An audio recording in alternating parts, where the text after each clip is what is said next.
Today it is time for a professional match of StarCraft 2, and what I've got for you is a best-of-3 series that has become rather infamous over the last week or so. I haven't seen this particular series very closely yet, although I couldn't miss the highlight clip that was posted to Reddit right after the game was played, and let's just say that this game, there's some explosives, okay? I don't really know exactly what happened leading up to that moment, but I believe that we are in for a treat. So spawning here in the top left-hand corner of a romanticide game number 1 of this series, and playing with the blue Terran SCVs from South Korea, we have none other than Maru and his opponent, all the way in the opposite corner with the red Zerg drones. Likewise also from Korea, he goes by the name of Solar. Alright, so here we go. I mean, do either of these players really need any additional introduction? I don't think so, right? Nah, let's just take it from me. In case you're unfamiliar, they're really good at StarCraft. There you go. They've both been around for a long time, and they are both amongst the very best that the game has to offer. Solar, apparently, taking a page out of Raynor's book. I know Raynor has been quite fond of drone scouting on the different maps, especially on maps like, for example, Death Aura. He tends to always send out a worker relatively early on into the game, just to make sure that there's no proxy barracks going up. Now, the reason why he's doing so, and why pretty much every other Zerg player is doing so as well against Maru, is because Maru has done that so many times over the course of the last couple of years, despite the fact that he's got some of the best macro in the world, and besides the fact that his strategic decision-making is absolutely top-notch, he loves to bring out the proxy barracks at the very least every once in a while. And sometimes, especially when he feels like he's better than you, at least that seems to be that way to me. Whenever he feels like he's better than his opponent, he just brings it out in every single game of the series, right? Because even if you get scouted, and even though it may get spotted early, your opponent still has to have the perfect follow-up in order to beat it. So for example, if I were to play against Maru, I can almost give you, I would say like 95% probability that he would, you know, cheese me. And even if I were to hold, I'd probably still lose, you know, in the follow-up of the game. Regardless, we do see that command center on the low ground. There's now a factory as a follow-up as well. No SCV scout in this particular game, so it's going to be a Reaper, but straight into a Marine as a follow-up as well. The Marine helps out a lot if it, hypothetically speaking, would have been a pull first. So if you skip that Marine and you go straight into a Reactor, that could be some problems, but I don't think that's really going to be much of an issue in this particular match. But just some safety precautions right here for Maru. Maybe cutting a slight corner there by skipping the Worker Scout, but nothing too crazy. Third hatchery has already been acquired. Now, one thing that I think is quite nice to point out, the Korean players are still pretty much all opting to go for the third base right over here, whereas the top-level non-Koreans are all taking their third base down below. This is kind of interesting. I don't really know exactly which one would be considered superior. It seems that the Koreans play, generally speaking, a little bit more loosely, whereas the European pro gamers, they play this game a bit more calculated. So I wouldn't be surprised if theoretically the low ground one is a little bit better, even if it's just for the off chance that your opponent doesn't have as much practice against it. But it's kind of interesting that most of the Koreans still take the base over here, whereas most of the Europeans have now started taking their third base down below. Now, nice kill over there. Yeah. Killing that creep tumor is very helpful, especially if you can keep the Reaper alive. I mean, this Reaper is going to be able to join up right now with the Hellions here very shortly. And, well, it's going to be able to get some nice damage in, potentially, on the Queens once again. But maybe also on some Zerglings and some creep tumors. Overlord, waiting here on the left side of the screen. It's waiting right now until it magically finds the acceleration. I don't really know exactly how it works either, but all of a sudden, okay, the gas pedal will be pressed. And this Overlord, once the Pneumatized Carapace upgrade finishes up, it's going to be able to go into the main base here of the Terran player and scout out that indeed it was a very quick third command center. Viking right now coming up. Liberator as a follow-up as well, actually. He canceled the Liberator. Alright. I feel like a Liberator would not be a bad idea. Yeah, Overlord was checking out on top of the pillar, but the Overlord already... the Viking was checking out on top of the pillar, but the Overlord already went around. Ovi is still going to go down here, regardless of Overlord speed. I don't think he really needed Overlord speed, to be honest, right? He could have just flown it in right here from the left. But I guess this is just Solar playing very, very safe. Obviously, the Overlord speed will come in handy here going forward as well. Just means that he had to spend a couple hundred resources here at the beginning of the game that aren't really going to pay for themselves just yet. Spore Crawlers is a follow-up. Alright, so this is clearly... I mean, I would say it's clearly a Liberator Spore, although... That's a really awkward spot. Okay, there's a... Yeah, okay. Normally you would place it maybe over here or so? I already know exactly what the idea behind this is. Okay. Oh, okay. He wants to put it on the edge of the base. Okay, alright. So I guess once he sees these units flying in, he's going to be able to get some free shots in. That's actually pretty clever. He was just waiting for the creep to spread far enough to actually put it right there on the right spot. Okay, good scan right there for Maru though. Just one of the advantages of getting that third CC with the orbital command pretty quickly. You don't necessarily need to take the eco advantage that it brings. You can also just use it to slow down the creep spread of your opponent. So this is just a Viking though, pretending to be a Liberator. Is it queued up to land? That would be kind of cute. Oh, at the same time, Hellions are committing over here. Gotta be so careful here of your Solar. Looks like a whole lot of those Hellions though. Yeah, they're not gonna be able to escape, so that's a bit of a problem. Viking over here apparently did indeed land inside of the main base. 9 worker kills in total. Hold up, was that all that Viking? Ah, okay, so I was gonna say, I don't think the Hellions did that much damage. I don't think the Viking got a whole lot of kills either, but there was also a Liberator at the same time in the natural expansion. A little bit difficult to spot right there on the minimap. Although people tell me on Twitch at the very least that I'm blind here regardless, but it's mostly the Liberator here that's picking up quite a few kills. So despite the fact that apparently the Viking landed, it was mostly just a distraction. So the Liberator could get a little bit of damage done. Not bad at all, actually. I mean, yeah, I say not bad at all. 9 worker kills normally would be pretty good. But the problem here is that he lost all of those Hellions, right? So at this point, Solar is going to make a small group of Zerglings, but then he can continue droning here. Because Terran won't really be able to get a whole lot done until much, much later. So Liberator is going to go down as well, yeah. So I don't think Terran is really going to be able to really move out onto the map once again until both of these upgrades are done, as well as the combat shield. I mean, technically speaking, it could put him right now inside of a medevac, but yeah. I mean, they have stim, so at the very least they could try and get some work done, but I don't think it's going to be able to achieve all too much. Anyways, Solar already redroned quite aggressively. He's getting himself his double upgrades as well. He's going to go into the Bailing Speed upgrade. It's one of the reasons why you want to go for a quick lair. The Bailing Speed upgrade is by far the most important one. Yeah, so this is just a little bit of creep cleaning duty, but I actually think Solar may be making a little bit too many units here. He doesn't really need that much to just deal with a couple of those Marines. Either way, he's waiting until the 4th hatchery is done. The alternative is long distance mining, I suppose, with workers, which isn't really that effective here either. Alright. So, the advantage obviously when you take this 3rd base, by the way, as your well, it's your first 3rd. If you take this as your 3rd base rather than your 4th, you can start spreading creep a lot more aggressively in this direction. And then normally we see Zerg players taking this base as their 4th instead. And then the one that Solar took as his 3rd as their 5th. What I'm trying to say is that it makes it usually a little bit easier to defend these follow-up pushes.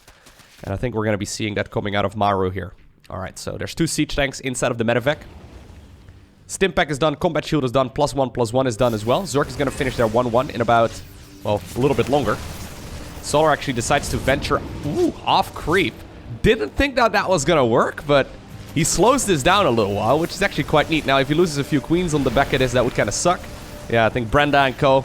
went a little bit too far, but at least he bought some time here to finish up his +1 carapace. Love the fact that the one Hellion that was still left over turned into a Helvet here just to soak up more of those Zerglings. Is he going to be able to get the juicy bailing hit that he's looking for? Decent connection so far. Siege tanks are gone though, and that's the most important part. At least for the Zerg player. Terran though already transitioning right here into 2-2. 4th command center is coming up. 2nd factory is coming up as well. So that's going to help him continue that macro here for quite some time. It's going to be a tech lab on that one as well, so we're going to be seeing a lot of siege tank production. And I think it's a good choice right here, especially since Solar apparently is opting right now to go into the Hydra den.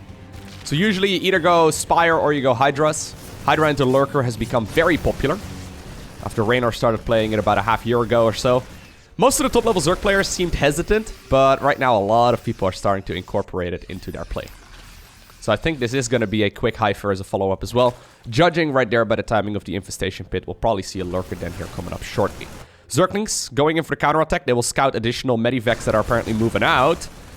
Ooh, this base? Is it just being evacuated? Siege tank on the high ground is in a really tricky position. He did already retake another base at the 6 o'clock position, but there's units heading over in that direction as well. Links and Banes though roll up the ramp. Couple of Marines will just barely go to safety here, but that means that the third base of Maru is going to be in a lot of trouble.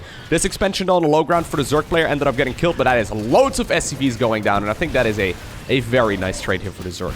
Sure, he ended up losing a hatchery there, which you would rather afford, or you would rather avoid. But I mean, he already retook another base. Siege tank on the high ground gets killed. 28 SCVs end up going down. Maybe Maru can get something done over here in the natural of the Zerg player, but so far this is looking real good right here for the South Korean Zerg. Okay. Now, come on, little Zergling, come on, bro. You got, little Zergling, come on. No, it's not going to be able to block it, but it is going to be able to, at the very least, spot that the fourth base is going to be acquired. This gives Solar the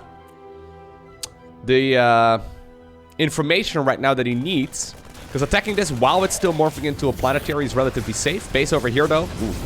Even though apparently Solar tried retaking it, Maru ended up getting the kill there. Nicely done by the Terran.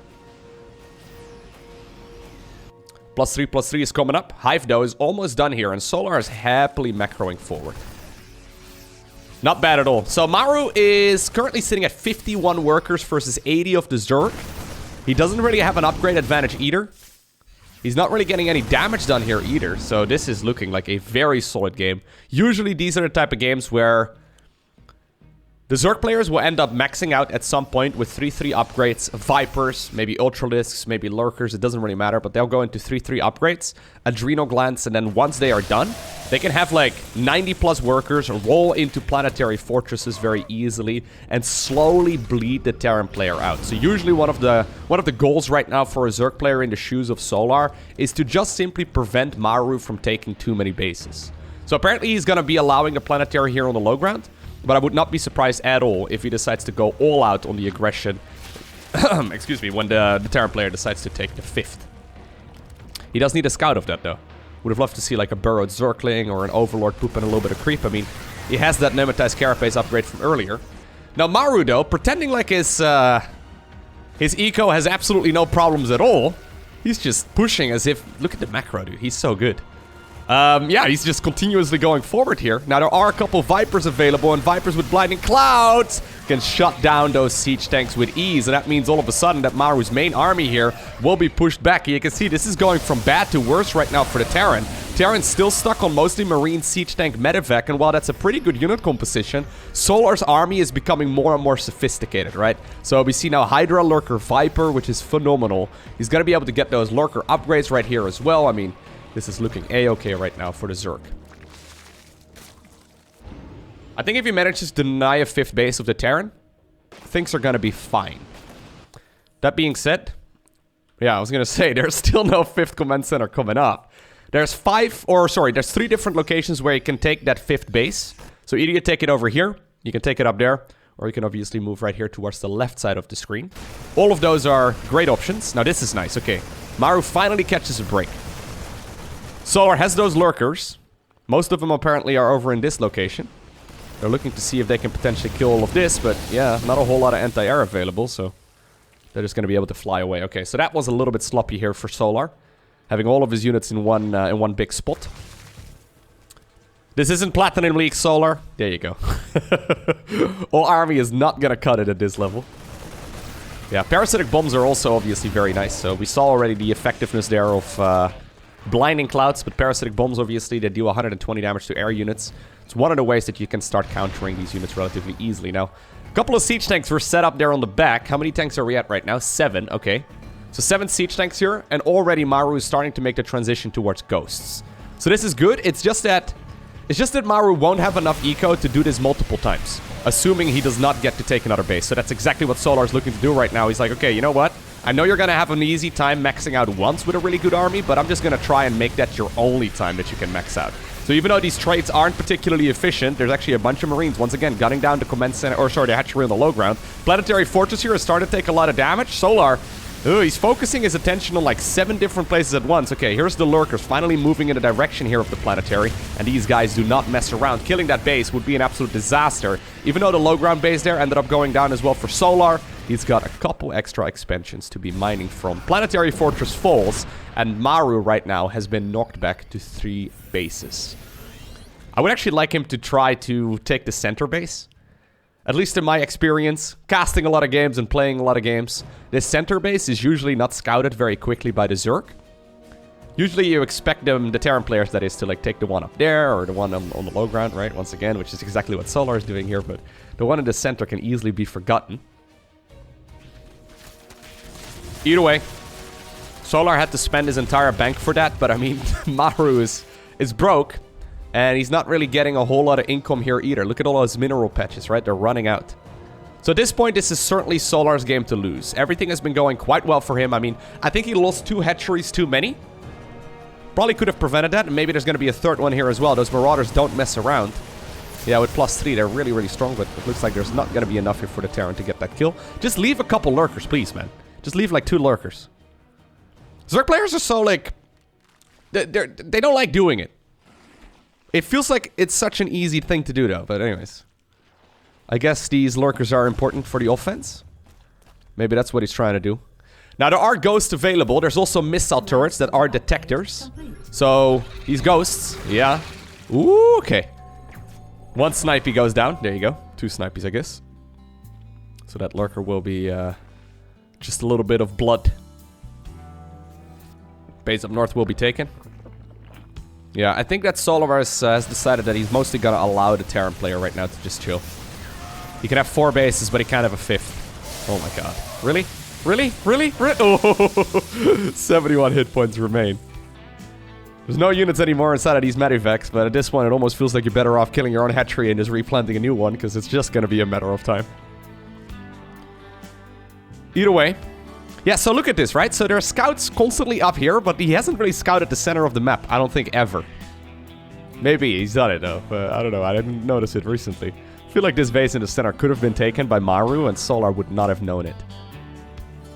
Either way, this is not a location you can push into anymore, right? So I love these supply depots. The spots for those supply depots are absolutely awesome. It's gonna like force the Zerg player to funnel in between these locations, right? In between the missile turrets and everything. And like I said, those missile turrets are detectors. You can't quite see their range, but they can detect quite far away, meaning that these ghosts usually have a pretty easy time sniping down the lurkers. Wonderful little move there by Maru. Now, he's got to be careful, though. Those dudes do need to come home. Alright. That's a very valuable medevac. Ugh. Okay, so I like here what's going on right now for Solar. He's decided to go for the double Spire. Well, you think about it, right? Yeah, Terran right now is going for an all-out counter to those... well, there the base, by the way, goes down. He's going for an all-out counter to Lurkers, so very Marauder, Ghost, and very Siege Tank focused. But all of a sudden, a switch to air units can work out quite well. Seems like a lot of Zerg players right now at the highest level are very fond of playing Brute Lords after these kind of switches. Now, by the way, there's a nuke coming up. Okay.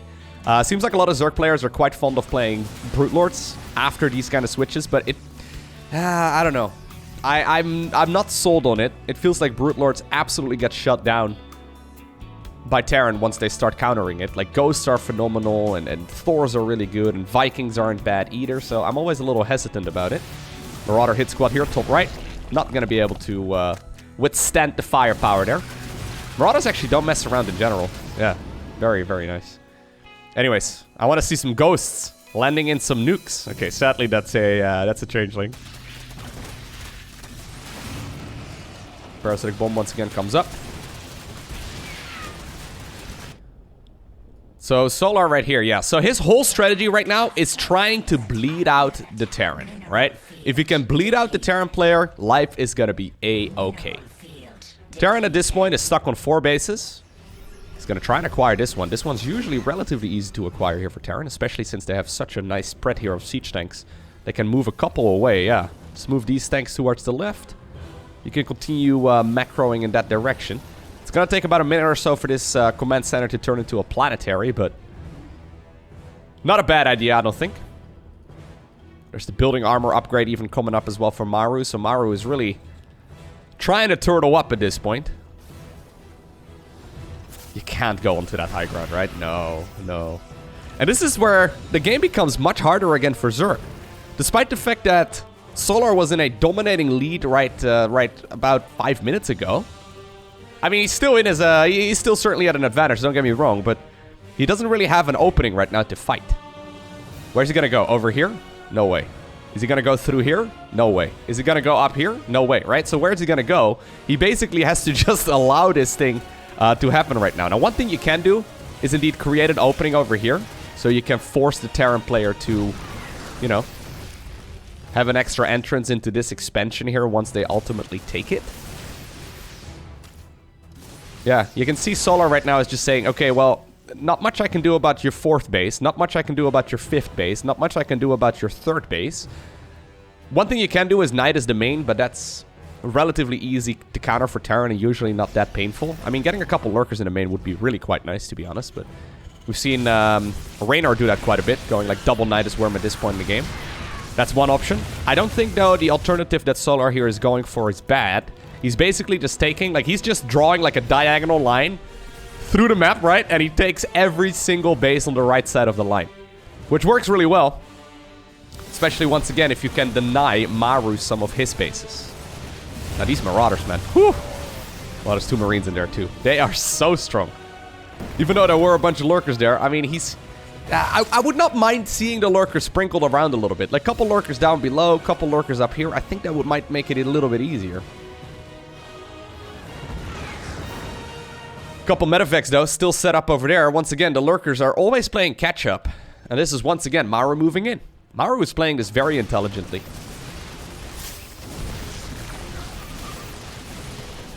Notice how long Solar has been maxed out for and how long Maru has been not maxed out for.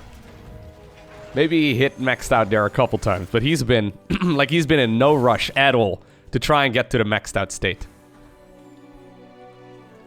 Base in the bottom left right now being acquired.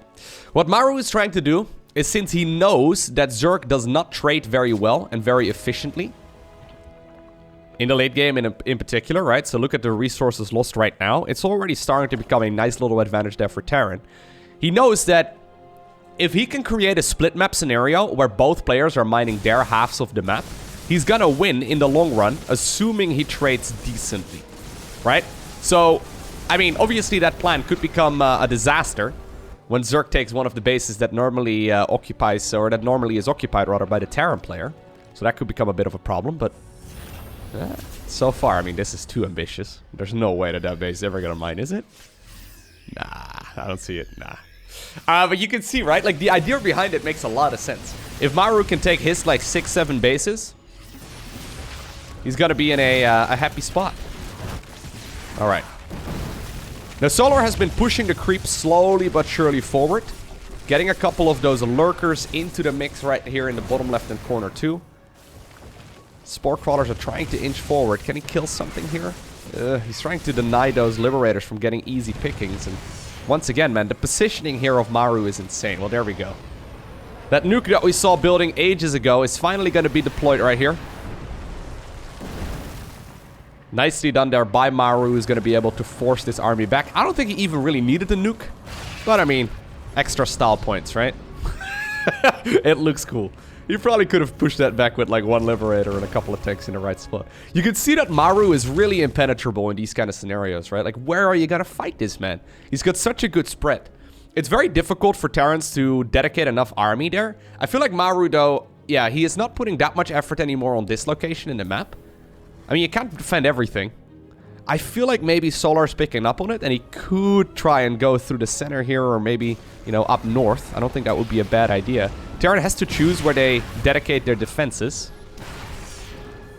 So far, I mean, yeah, once again, he's trying to move in towards the left. Good abductions, though, onto the lurkers. Yeah, not bad at all. Planetary Fortress here morphing in the middle of nowhere, but it's a clever little location. Is there going to be enough right now for Solar to break through this? I don't think there is, no. Okay. So one strength that Zerg has is being able to tech switch easily, right? So there's Corruptors coming up. He already has, how many of them? 7? So he could make like a big switch here to Brute Lords.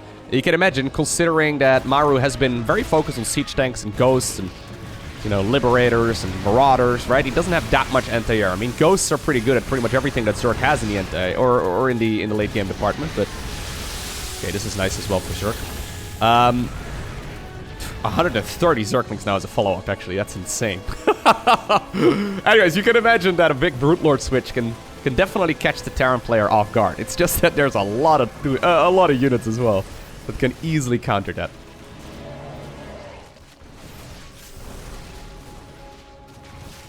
So usually Brute Lords are kind of units that you want to force the issue with. Like, you want to make them, and then you want to, like, get damage done with them before the Terran player can respond. Now, this is nice, though. Solar all of a sudden coming in with a massive influx of loads and loads of Zerglings. Ooh, this is not quite the switch that we normally see, but I guess it makes some sense. None of the units, I guess, that Maru is really making at this point are particularly good at just dealing with pure lings. But, I mean, Solar, yeah, he's not really breaking through yet. He's gonna go Infestors here, okay. He's gonna go +3 flyer weapons as well in the double spire. Those Vipers from earlier still gonna try and get some more damage done. But in the meantime, look at this. Maru is drawing a line through the center of the map as well, and he's taking every single base on the left. I think Maru is definitely... There, by the way, we do see the Brute Lord switch. So, Brute Lord Infestor. There we do finally... Or sorry, like, there we do finally see the Brute Lord. I was gonna say, I do think that Maru is by far the strongest defensive Terran player, right? Like, he's looking insanely good. He knows he was behind, right? He knows that he wasn't in a particularly good spot. But he is just fighting tooth and nail with really clever unit positioning and just dedicating just barely enough resources in the right spot at the right time. He's still gonna be able to occupy most of the map. It's insane. Anyways, can this Brute Lord transition get something done, though? So there's 12 Brute Lords available here in just a sec. Corruptor's obviously very nice as well. Terran, though, at this point, sees the Brutes. Well, he's still going to be able to kill a couple Infestors here. He's still going to be able to kill the base as well. 16 SCVs. Okay, hold up. 16 SCVs during all of that got killed in the bottom left-hand corner. Solar's going to commit a lot of resources to killing this base. He's going to be able to kill a bunch of SCVs as well, which is not bad. But I almost feel like he needs to start mining this base in order to justify all of this, because that was a lot of resources that ended up going down. There's that small hit squad of Marines and Marauders. They're running away from the Brutes. They know that they won't be able to live for very long, but they managed to kill 2 hatcheries upon seeing the Brute Lords. And this is kind of my problem with Brutes, man. Even when they catch your opponent off guard, and even if they don't have a counter really to them yet, they're so slow that by the time you get them across the map, Terran's gonna have enough Vikings out to deal with them just fine, right? There's gonna be Ghosts, there's gonna be Vikings. Look at this! I don't know if he already had a couple of them. Maybe he did, but... Okay. So let's see. Static Defense is going to be the name of the game here for Solar. He recognizes that his maxed out army is not likely going to be able to do well against Terran's maxed out army. So bringing in the big guns in the form of Spore Crawlers can definitely change the tide. Solar taking the base in the bottom left. Okay. No cancel on that. Couple of spores will be killed here in the center of the map as well. But Solar is starting to push the issue right now in the center. This expansion is relatively easily accessible for the Brute Lords, obviously, because they're in the center, right? They don't have to move as far. Good abduction over there. EMPs, though. Ooh, the Ghosts are trying to EMP down as much here as they can. Fungal Growth will be utilized as well by those Infestors. At the same time, there's a small hit squad over here. And these small hit squads are doing insane damage, man. Wonderful job here by Maru. We've seen so many hatcheries go down right now. Yeah, 13 hatchery kills. Whew. 13 hatchery kills. That's actually insane. I love it. Okay. So he's gonna have to rebuild that base, I think. Zerg once again has taken their side of the map. Terran did not retake bottom left. Probably not because they didn't want to, but because they couldn't really get there. I feel like there might be a chance, though. So what Solar is trying to do right now, he's trying to bait out these Vikings so he can land the Fungal Growth with his Infestors. There's a couple of Infestors right here on the low ground. They have a skill called Fungal Growth, which will be able to slow down and freeze those units in place for a little while. Deals damage obviously as well. So if you can Fungal, then all of a sudden the Corruptors can come in and get a lot of damage done. Siege tanks in the back, though, are going to prevent a bunch of those spores from moving forward. Bottom left-hand corner will now be acquired by the Zerg, while Terran is also trying to fly an orbital command over there. The skill required in order to play this, by the way, is absurd. Another Ghost.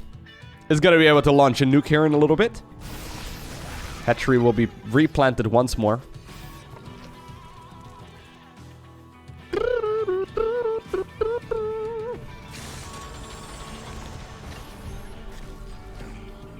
I think that Ghost, yeah, okay. That Ghost is ready to launch a nuke.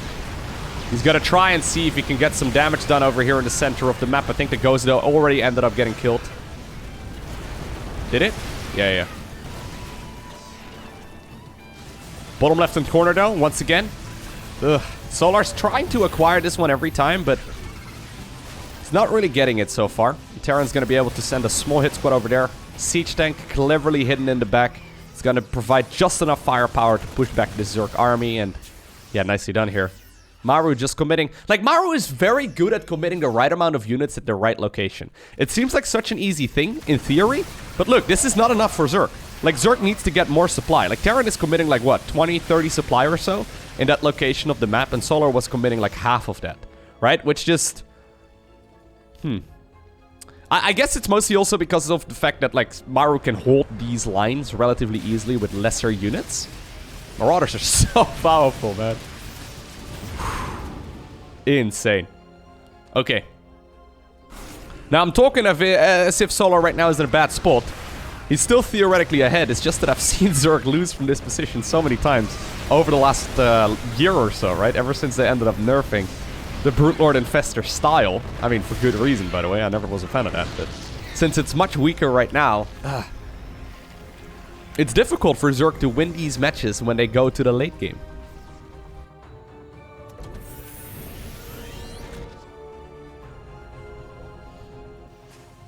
I still feel like Nidus networks in the main would not have been a bad idea.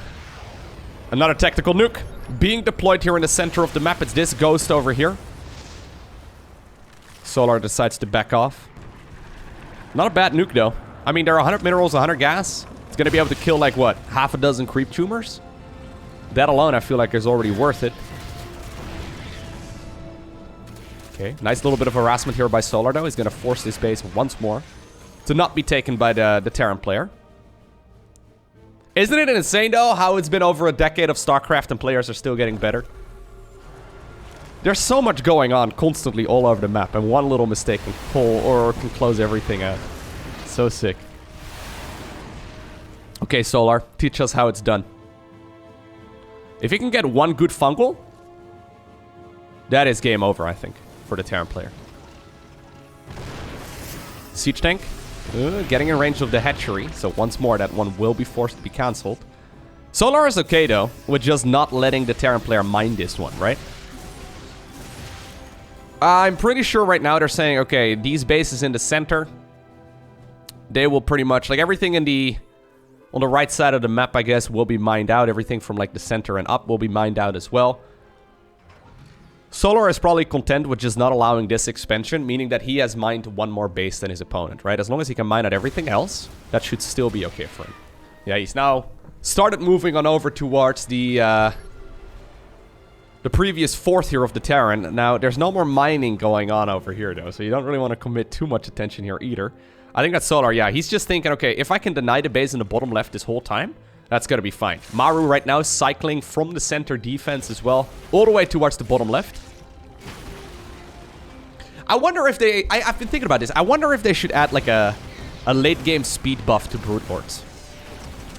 I guess, you know, late game is redundant, right? Because Brute Lords can't really come out that quickly. But imagine if, like, Brute Lords could fly a little bit faster in this direction and then start harassing this base again.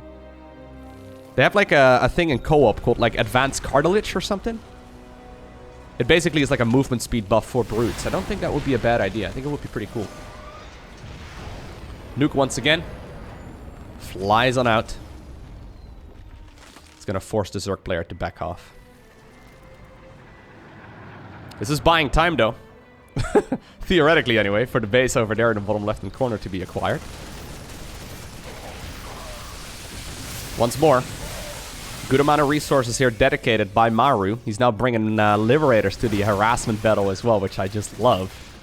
Clever, clever play. So, is Maru now just content with long-distance mining this base instead? I kind of... Oh, God, okay.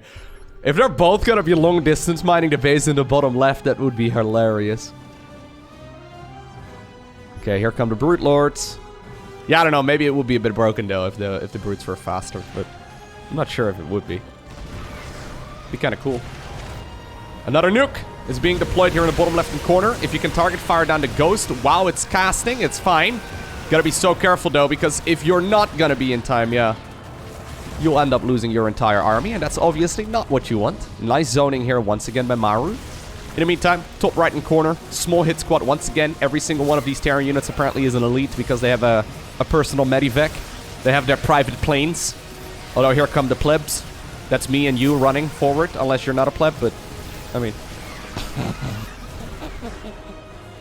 99 out of 100 of you probably, you know, weren't born as royalty. Okay. Base will be killed. Nice moves right there by Maru. Good dodges on the fungals as well, by the way, by Maru. You see the EMPs trying to land here, so most of those infestors right now are not going to be at a high enough energy count. One significant change that they made to the Brute Lord versus the Thor is that once upon a time, Brute Lords had 12 range and Thors had 11. But then they nerfed it so that Brute Lords only have 10 range, while Thors still have 11. Meaning that in the past, Brute Lords used to outrange Thors, but right now Thors outrange Brute Lords. It didn't seem like a very significant change at the time in the patch notes. Several pointed it out, by the way, for what it's worth right away, that that would be a very significant nerf to Zerg late game. And everyone was like, yeah, okay, maybe. And, well, it turns out he was right. Makes these brutes kind of difficult to use. Now, okay, I was gonna say, they're still extremely powerful, though. By the way, 4 nukes! 4 nukes are being researched right now. Pretty insane. Solar, retaking the base in the top right. Maru, still long distance mining the expansion over here. It's gonna take him a while, but eventually this base will run out, though. And at that point, I mean, we're once again talking, you know, the split map situation. If they've both mined the same amount of resources, that's an advantage for Terran. Here comes another nuke. Here comes another nuke. This is just Maru saying, back off. Get off my lawn. I want to mine out this base. I'm going to literally launch tactical nukes in order to do it. I don't care. As long as you're not here, it's all fine for me. Once more. Ooh, apparently this time Solar decides to try and move forward, but the nuke gets cancelled as the Ghost decides to back off, fearing for its life. They're constantly still harassing the base in the top right-hand corner as well. Imagine the stamina required in order to play a game like this, right? It is so jerky. 37 minutes into it, and we're still not... Yeah, we're not close to a winner, I don't think. Okay. Ooh, well, I mean, apparently Solar has decided this is the moment to push the issue. EMPs go down, though, and it EMPs pretty much all of the Infestors and actually all of the Vipers as well. Parasitic Bomb still getting some damage done. Is there going to be enough right now, though, for the Terran player to actually bite through all of this? He's going to desperately remake here as much as possible. Queens have apparently been pushed away from their hatcheries as well, trying to help out in this air-to-air battle. And Solar takes a dominating advantage. Okay. Maybe Maru there was spread just a little bit too thin, right? He's got units dedicated all over the map, and right now Solar manages to break through it. Maru apparently slipped up there for just a second. He didn't have a whole lot of static defense there on the high ground anymore, which I really think did help out Solar quite a bit. He was just picking him, poking and prodding, right? He was just picking off units one at a time, and now all of a sudden, look at this. He could take the base in the bottom left. Maru doesn't have much of a bank anymore. I mean, he's spending his money very quickly. Vikings and Ghosts are going to be the late game army, apparently, which I kind of love. Base in the top right, though, will get killed once again. I mean, I'm talking as if Maru is broke, but it's not like Solar has got a lot of money. Solar currently sitting at 32 workers, just getting, you know, a little bit of income here.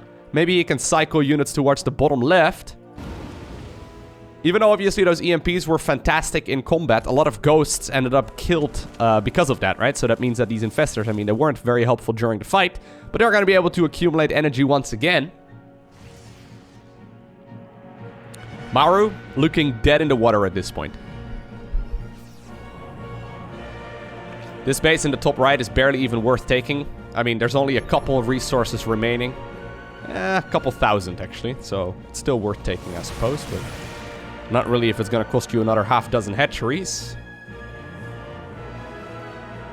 Alright. Maru does still have a couple of... Doesn't he? Where can I see that? Oh yeah, he does still have a couple of tactical nukes in the bank. So he's got a nuke and a dream. Well, 4 nukes and a dream.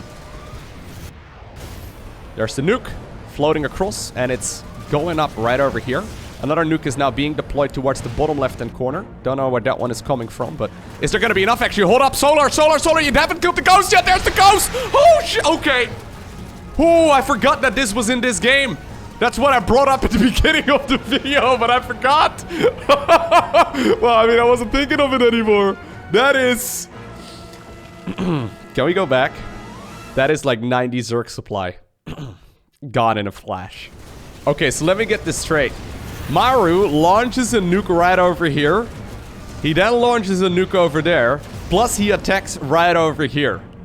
Now Solar probably thought that he already killed that ghost there. He must have accidentally clicked, oh my god, on the, on the missile turret. And, well, that's not ideal.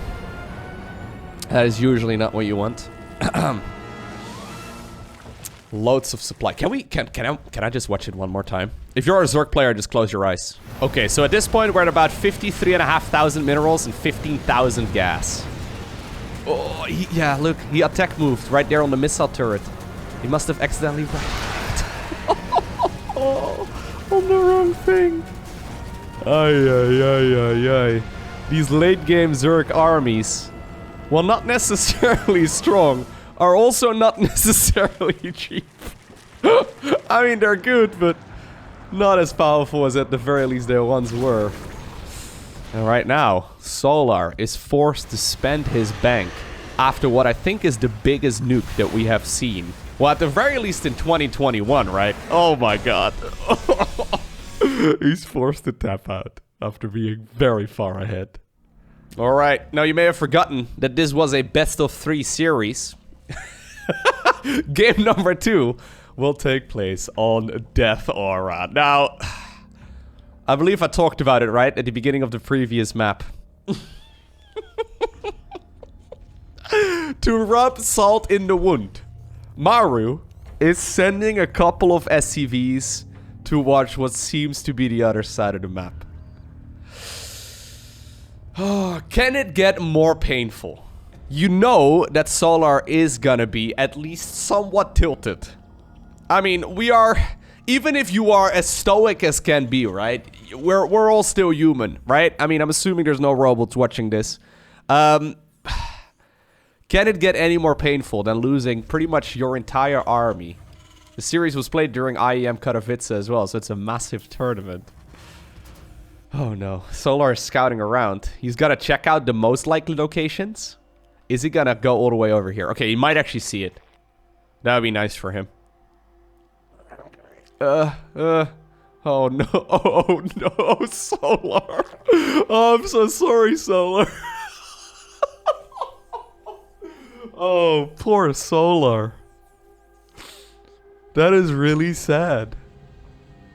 Well, I guess for what it's worth, yeah, this marine cheese is not gonna be going up there very quickly. But this is such a Maru move, man. This is such a jerk move. So you land the biggest nuke in the game after playing an epic macro match. I mean, you know, power to Maru, obviously. He's playing to win. He doesn't care. He doesn't need to worry about his opponent's emotions. He's playing to them, right? And it's clever, but my god, is this... Oh, it's a little sore. He's pushing the sore spot right now, man. Here come the bunkers. Well, at the very least, one of them. Okay, well... Ay. There's the marine. At this point, Solar knows. Now, for what it's worth, this is only a double barracks cheese, so it's really nothing too crazy.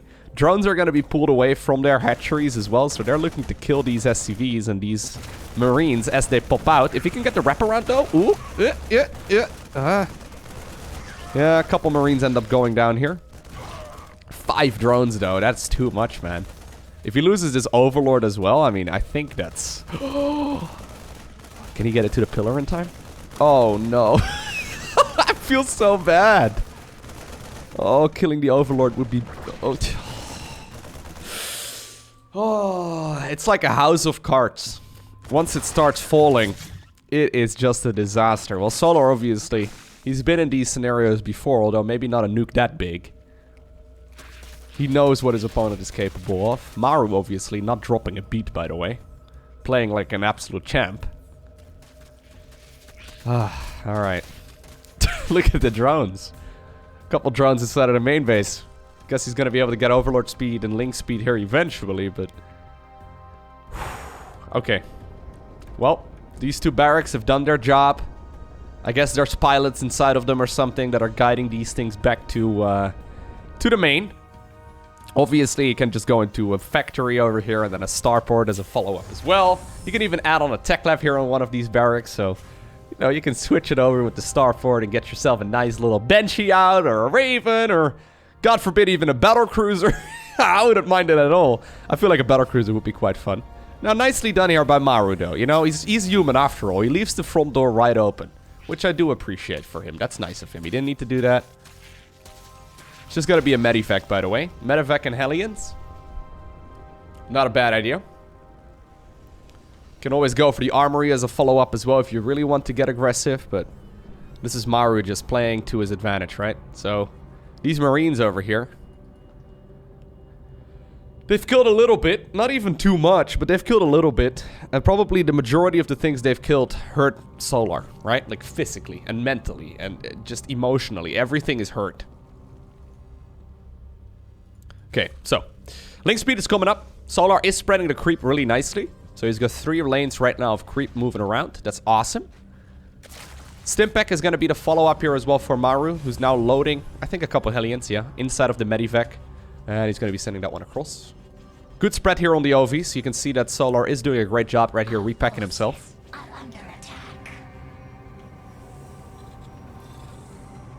Alright. The problem here for Zerk, right? And this is what I was trying to bring up in the previous game. The problem here is that, yeah, you held the cheese, and you didn't really take, like, too much damage, right? You took a little bit, but not too much. Right now, all of the timings that you normally know are gonna be out of whack, right? So, for example, if you're going up against someone who's going for a Marine push with 1-1 and Stimpack and Combat Shield, you know the timing at which you need to start making units to defend against that. However, because this game opened up very differently than what we are used to, Maru is still going to be able to be the aggressor, right? He's still going to be the one in the driver's seat. But Solar is going to have to play a little bit more creatively and a little bit more on the fly and a little bit more feeling-based in order to figure out when he needs to start making units. Obviously, you can practice for this sort of thing, but I can imagine, especially after a game number 1 that's like 40 minutes long where you lost everything to one freaking nuke, it's difficult. It's very difficult, so...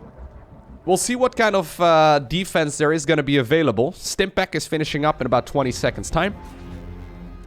The most important upgrade here for Maru, obviously. There we go. Medivacs are ready to go. Siege tank is available as well. Apparently it's brave enough to just drive to the other side of the map. Okay. Hellions, though, trying to kill some of these creep tumors that Solar has been spreading around. And we've seen this push, right? We've seen this push with tanks over here in this location and slowly trying to create a choke point on the third. Oh no, Stim is done, get back on the creep, okay. Third base there gets scouted, so Solar sees, okay, there is a third base, but Stimpack is done right now. Baneling Nest is not finished just yet. Maru is smelling blood in the water, doing a phenomenal job microing those units, and there it is. Maru obtains the victory over Solar in a 2-0 fashion. I can imagine if you're a Terran player, you might be jumping up in your chair right now of excitement, right? Because this is what you've been dreaming of all this time. If you're a Zerk player, though, I can imagine watching this was a bit painful. I hope you enjoyed watching it. Nonetheless, if you're new here, don't forget to hit that subscribe button so you get notified as soon as future videos go live. I try to post Monday through Saturday on my main YouTube channel. If you like other games than StarCraft as well, make sure you check out the second channel. That's youtube.com/morelowko. Link to that channel is down below in the description of the video. And obviously, if you enjoyed watching this and you haven't already, please take the 1 second that it takes to hit the like or the dislike button, depending on what you thought of it. For now, though, thanks for watching. Have an awesome day. Don't forget to smile, and I'll see you once again in the next one.